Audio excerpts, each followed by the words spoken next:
Hi guys, and today is magluluto naman tayo ng ating isa sa ating pinakapaborito na fresh lumpia.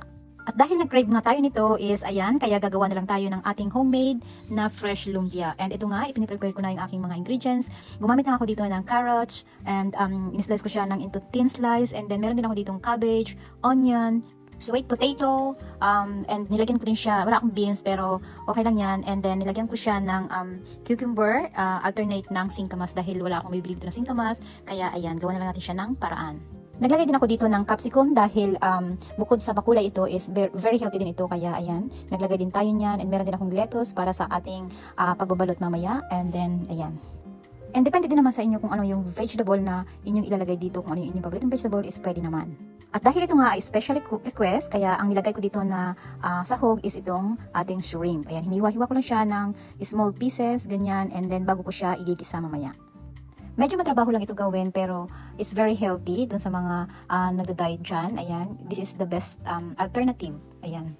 Never pa akong gumawa nito kasi nung nandun pa ako sa Pilipinas is kahit saan, pag pumunta ka sa labas is pwede kang mag-take away ng mga fresh lumpia na ganyan. And today nga is magluluto tayo ng ating patsambahan na fresh lumpia. And ito nga, igigisa lang natin itong ating onion and garlic. And then saka lang natin ilalagay yung ating shrimp. Ayan, and nilalagay natin siya ng seasoning. Salt and pepper lang yung nilalagay ko dyan. Ang ginagawa ko kasi is ginigisa ko lang ng konting-konti lang, siguro mga couple of minutes yung ating vegetable para hindi naman siya masyadong matigas and crunchy pa rin naman siya. Pero yung cucumber, capsicum, and lettuce is hindi ko yan sinasama dyan. And nilalagay ko lang siya sa toppings. And kapag nilagay ko na itong ating prawn, is ilalagay ko lang yung ating vegetable ng mga 1 to 2 minutes lang siya. I-cover ko lang and then tatanggalin agad para nandun pa rin yung crunchiness niya. And then after nyan is isa-side lang natin and then mag-start naman tayo dito sa ating peanut. Ayan, ito yung nagpapasarap dito sa ating sauce mamaya. Bali ni-roast ko lang siya sa oven like 8 minutes and then after nyan tatanggal ko lang siya ng balat and then ating i-grind. Kung wala naman kayong ganitong blood processor, is pwede din naman yung ilalagay niyo yung peanut dun sa plastic and then saka nyo i-roll para mag-crack siya dun and then ayan, maging pino yung ano niya, texture. Super bango talaga nitong peanut kapag ginagrind ng ganyan. And then, ito yung pinaka nagpapasarap dun sa ating sauce na gagawin mamaya. And then, minsan nilalagyan ko din ng peanut kapag nag-roll ako ng fresh lumpia. Nilalagyan ko siya sa toppings and then nilalagyan ko din dun sa sauce. And then, after nyan is isasad lang natin and then magi-start naman tayo sa ating sauce. And dito sa ating pan is naglagay lang ako ng 1½ cup of water and then maglalagay tayo ng 1½ cup brown sugar and then maglalagay tayo ng black pepper and a little bit of soy sauce.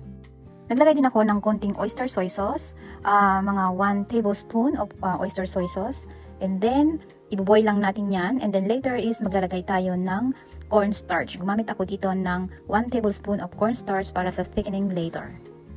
At dahil yung nag-request nito is ayaw ng garlic, kaya ang gagawin muna natin is yung plain, and then later kapag luto na itong ating cornstarch is hahatiin lang natin siya into 2 portion and then yung kalahati is lalagyan natin ng garlic with peanut. And then ayan, kapag luto na itong ating mixture is ihahatiin lang natin ito into 2 portion and then yung kalahati is ibabalik natin dito sa ating pot and then lalagyan natin siya ng garlic and ng peanut. Pinakagusto ko kasi yung maraming peanut and garlic kasi ito talaga yung nagpapasarap dun sa ating sauce. And then, ayan, hahalu-aluin lang natin ng konti after natin mailagay yung ating garlic and then yung ating peanut hanggang sa ma-reach natin yung ating consistency na hinahanap. And then, after natin maluto itong ating sauce is proceed na tayo sa ating pang-wrap. Ayan, ito yung gagamitin natin mamaya dito sa ating vegetable. Bali, ang ginamit ko pala dito sa ating pang-wrap is 1½ cup of water and then gumamit dito ako ng 4 eggs and then 1½ tablespoon of salt, 1½ cup corn flour and then 1½ cup of plain flour. And kapag gagawa kayo nito is the best na gagamitin nyo talaga na frying pan is yung non-stick. Ayan, kagaya niyan dahil para hindi siya manikit at medyo manipis lang talaga yung ating paglalagay niyan. And then paano ba natin malalaman kung luto na itong ating pang-wrap? Pag yung gilid is nakikita nyo na umaangat is yun na yung time na ready na siya.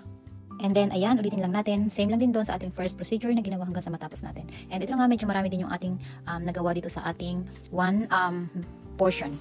And then, ayan, ito na yung ating mga ni-wrap na fresh lumpia. Ayan, nilagyan ko lang siya ng lettuce dyan sa topping sa ibabaw para naman maganda yung kanyang itsura. And lalagyan ko din siya ng ground peanut and then saka lang natin ilalagay sa pinakaibabaw mismo yung ating sauce. And ayun lang guys, thank you for watching. And please comment below para ma-shoutout ko kayo sa aking mga next videos. And please don't forget to share and follow na din. And see you again later for my next videos. Bye-bye!